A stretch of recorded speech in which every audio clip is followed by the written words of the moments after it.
Okay, so as a brief recap before we start building any funnels, I'm going to assume you've Groundhogg installed, you've the Groundhogg Thinkific extension fully installed, activated, and its license key entered, and you've also gone to your instructors dashboard and set up your webhooks. If you haven't done any of those things, now would be a very good time to go back and do them because you will not be able to build funnels in Groundhogg without those steps being completed.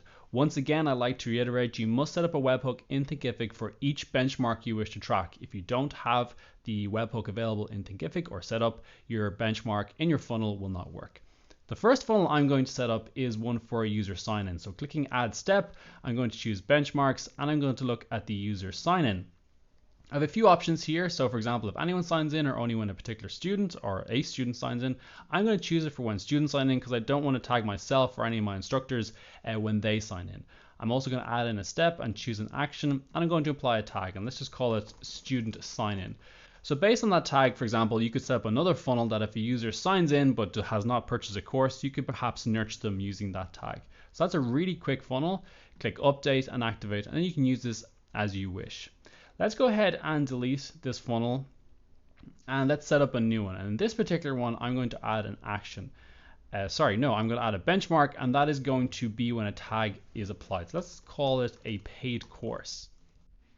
So let's assume this tag is applied perhaps by a third-party cart, perhaps it's applied by WooCommerce, and that means a user has bought a paid course. What I'm now going to do is I'm actually going to enroll them in Thinkific, and to do that I'm going to add a step, and the first action I'm going to do is create a user. So we have a couple of options here. We can set the user password. I generally recommend you do not set the user password. This allows the user to set their own password to get a link from Thinkific. And also there's the option of sending or not sending the Thinkific welcome email. I'm going to disable it in this particular instance and click update. So now that we've created a user, let's add another step. And this step is going to be to create an enrollment. So we're going to add this user to a course.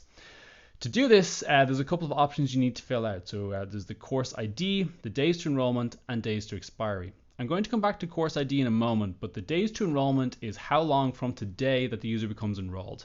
If you add 0, this means that today or instantly that user will be enrolled. If you added, say, 7, that means a week from when this action is run, the user will become enrolled. So we're going to have the user enrolled immediately because, for example, let's say a WooCommerce cart has just been completed, the user is paid, we want to get them into our content as soon as possible. The next option is days to expiry.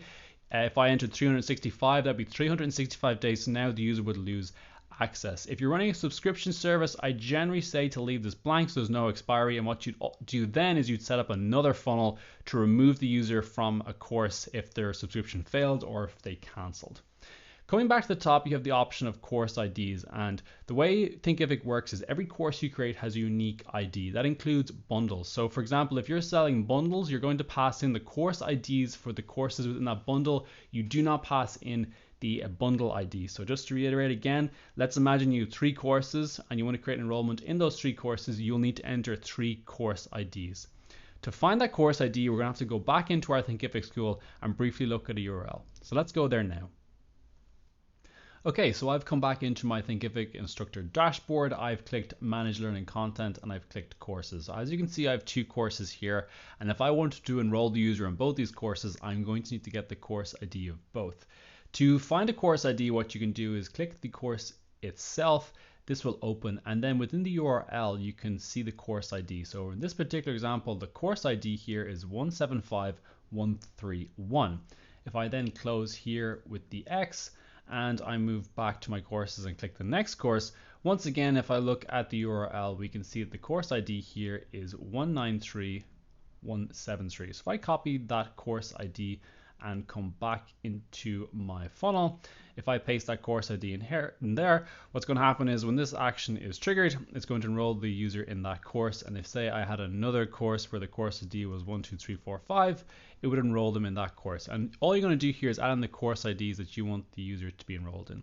So that's a very quick overview of the funnels that are possible with Thinkific within Groundhogg. Of course, the opportunities are boundless. Groundhogg is incredibly extensible, and you can play and mix and match as much as you wish with other extensions that are available from Groundhogg themselves. So thank you for watching. If you have any questions, please feel free to reach out to me directly. You're welcome to open a support ticket or read our documentation. Once again, a sincere thank you for watching.